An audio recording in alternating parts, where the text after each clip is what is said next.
গায়িকার সাথে জড়িয়েছে তার নাম।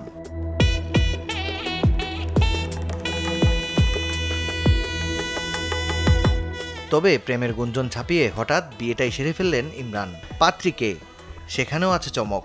কোনো গায়িকা বা নায়িকা নয়, পরিবারের পছন্দে সাধারণ এক মেয়ের সাথে মালাবদল করেছেন গানের এই শিল্পী।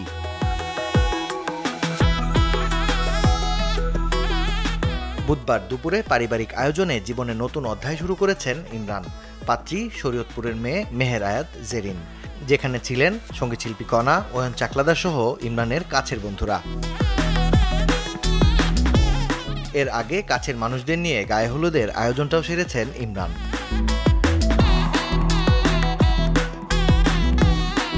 বিয়ের পর সামাজিক যোগাযোগ মাধ্যমে ছবি পোস্টে তা ভক্তদের সাথে শেয়ার করেছেন ইমরান। লিখেছেন, বিয়ে মানুষের জীবনের অত্যন্ত গুরুত্বপূর্ণ একটি অংশ।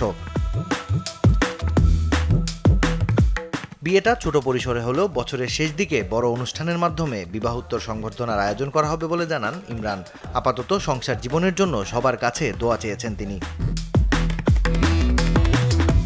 মাকসুদুল হক ইমু, চ্যানেল 24, ঢাকা।